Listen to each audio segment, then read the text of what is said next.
No niin, tervehdys. Hi there. I'm Bill and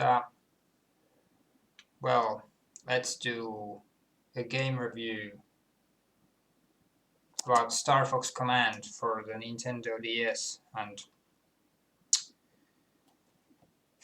well, what can you say? Like the 3DS version of Star Fox is coming out this summer, so yeah, and I just made a guitar cover about the Corneria theme on the Super Nintendo, so this is like appropriate to do a review about this.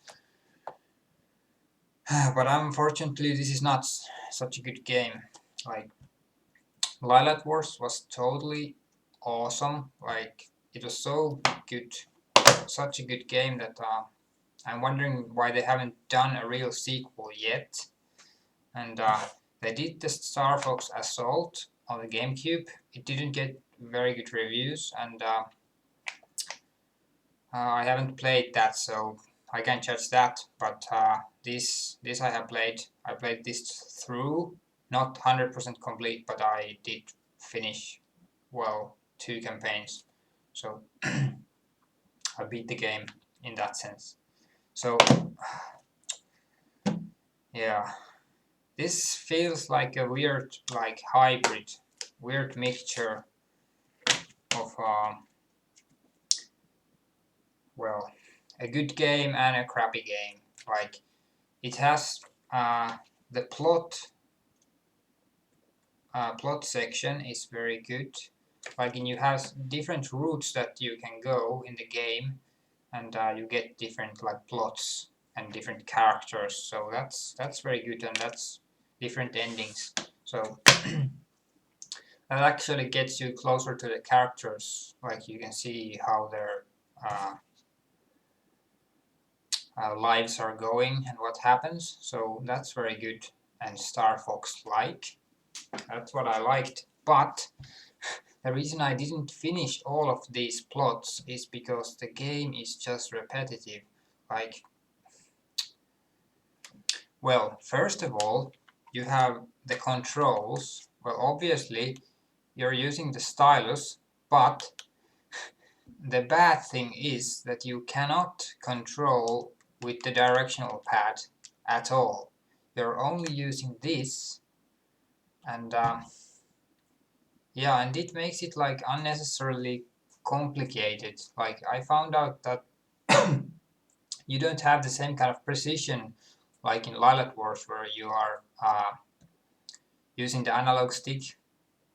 So you have to push another button, of course, to fire, and then you're controlling with this, and this just isn't such a precise method of control, so it makes the gameplay a bit awkward because you don't have that kind of pinpoint accuracy that, okay, I'm firing here, but you're struggling a bit with the control, so that's not good. Well, because the fun of Lylat Wars came from that the control is so precise that you have total control of where you're going. So the control department sucks in that sense. It's playable, but it's awkward. And and second, it's very repetitive. Like the locations, like the game structure it's all about, like in Lylat Wars you have these like fixed on-rail segments where you are going in a, well, fixed space going forward, and then you have the all-range mode where you are like you can go around.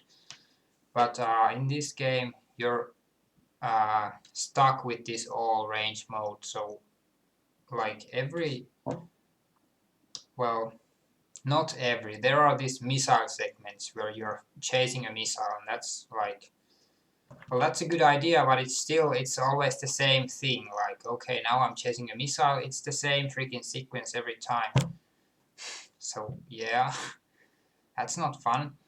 And the all range modes, all the environments, it's the same kind of thing. Like, okay, there are different enemies, but it still looks very bland. like you're just okay, now I'm in this like square fighting this, and now I'm in this square fighting this. It doesn't have the same kind of like excitement and difference that in Lylat Wars. It feels like okay, I'm just in a generic 3D environment again. So no, that's not fun.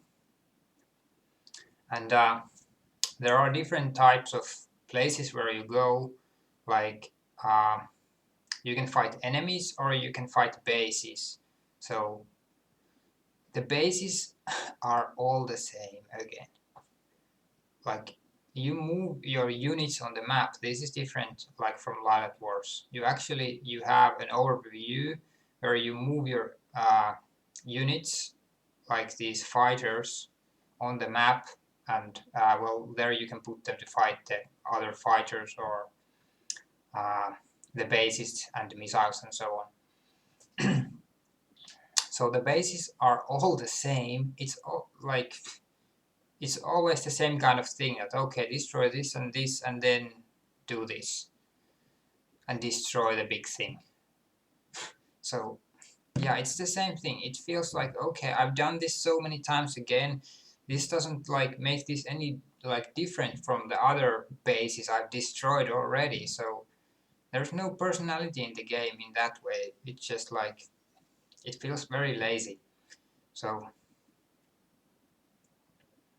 yeah.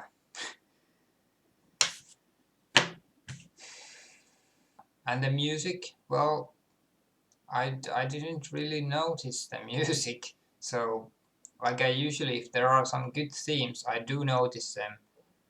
And I even listen to them again, but I don't remember any tunes from this, so it's probably just okay, the music. So yeah, like it's very mixed, very mixed. It's a Star Fox game in a way it is.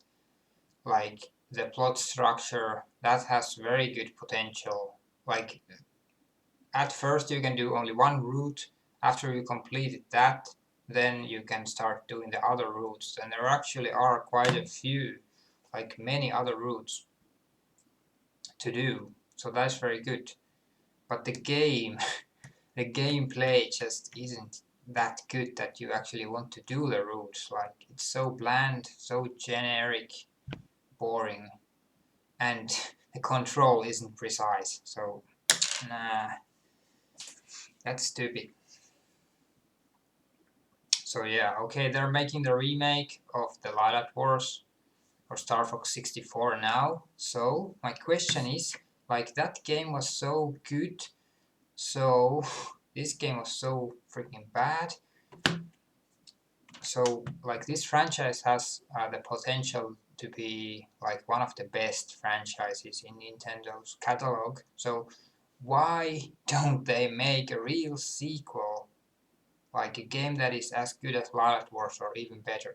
Like, stop making these shitty games and give us a real sequel, please, man. So yeah, that's what I'm hoping for.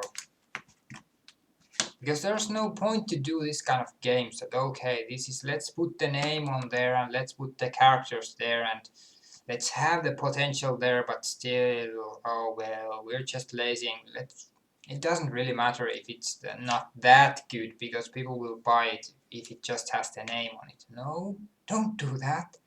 That's stupid.